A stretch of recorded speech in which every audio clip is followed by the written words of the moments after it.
ইংরেজি গ্রামারের টেক্সট খ্যাত হচ্ছে ব্যারন স্টোফেল।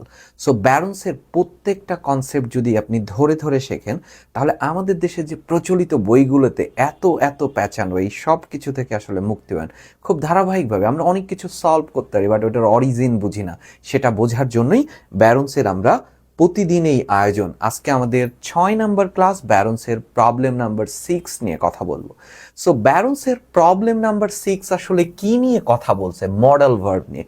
আমরা সারা জীবন জানি যে মডেল ভার্ব আসলে কারা, can, could, may, might, must, shall, should, will, would, ought to, have to, has to, had better, would rather. এই যে মডেল, এই মডেলগুলো আসলে কি? দেখি আমাদের টেক্সট কি বলে।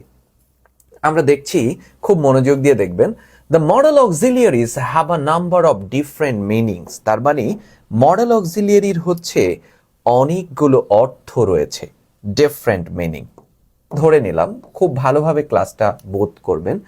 দে আর জেনারেলি ইউজ টু, তারা সাধারণত use to indicate something which is potential or uncertain. তার মানে আমরা বুঝতে পারতেছি যে মডেল অক্সিলিয়ারি ভার্বের অনেক ধরনের অর্থ থাকে। তারা সাধারণত কি নির্দেশ করে? পটেনশিয়াল, সম্ভাবনাকে নির্দেশ করে, অর আনসার্টেন, অনিশ্চয়তাকে নির্দেশ করে। রিমেম্বার দ্যাট, মনে রাখতে হবে, model auxiliary is an auxiliary, এটি একটি অক্সিলিয়ারি ভার্ব, অ্যান্ড দাস, এবং এভাবেই, is never use with do, does or did. অর্থাৎ ডু, ডাজ এবং ডিড কখনোই মডেল হিসাবে ব্যবহার হয় না। তাহলে আমরা ব্যারন্স আমাদের কি বলল? মডেল অক্সিলিয়ারি ভার্ব এর নানা ধরনের অর্থ হতে পারে।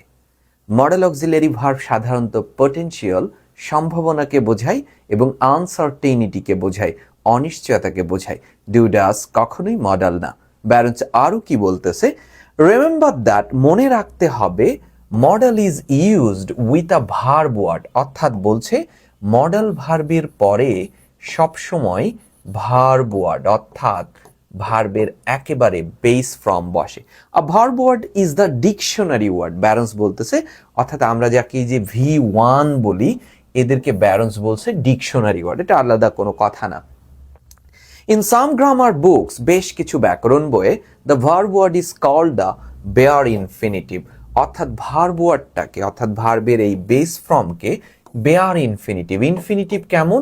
টু প্লাস ভার্বের বেস, এই টুটাকে উজ্জ থাকাকে বেয়ার ইনফিনিটিভ বলে। Because it appears without the word to, অর্থাৎ টু ব্যতীত এই শব্দ, তাই এটি বেয়ার ইনফিনিটিভ। আশা করি বুঝতে পেরেছেন। আরেকবার বলি, অনেক অনেক ব্যাকরণ বইগুলোতে মডেল অক্সিলিয়ারিকে ভার্ব ওয়ার্ড বলা হয়, বেয়ার ইনফিনিটিভ বলা হয়। ঠিক আছে, বেয়ার ইনফিনিটিভ মানে টু উজ্জ রাখা হয়, without the word to. Verb words are very important in many patterns, but they are used most often with models. নানা প্যাটার্নে ব্যবহার হতে পারে, কিন্তু অধিকাংশ সময়ই এরা মডেলের সাথে বসে। তার মানে আমরা লেকচারটা কিন্তু শুনলাম, খুব ছোট্ট কথা। এই যে আমরা দেখতে পাচ্ছি, এটা সাবজেক্ট, মাইট এটি মডেল ভার্ব, আর মডেলের পরে ভার্বের বেস বসেছে। দে মাইট ভিজিট আস, সম্ভাবনা বোঝাচ্ছে। অ্যাভয়েড ইউজিং অ্যান ইনফিনিটিভ, আপনি ইনফিনিটিভকে বাদ দিবেন, বাদ। অর আইএনজি কে বাদ দিবেন, ভার্বের যে আইএনজি ফর্ম সেটাকেও বাদ। Instead of a verb word, অর্থাৎ ভার্ব ওয়ার্ডের পরিবর্তে কখনোই ইনফিনিটিভ এবং জেরান্ড ব্যবহার করা যাবে না আফটার আ মডেল, মডেলের ঠিক পরে। স্পষ্ট? আমরা দেখে আসি ব্যারন্সের ইনকারেক্ট এবং কারেক্ট নিয়ে যে এক্সাম্পলগুলো দিছে, আমরা সেটা দেখে আসি। খুব মনোযোগ দিয়ে দেখবেন। After you show me the way I can, এই যে ক্যান হচ্ছে মডেল, তাহলে এখানে ভার্বের কি হবে?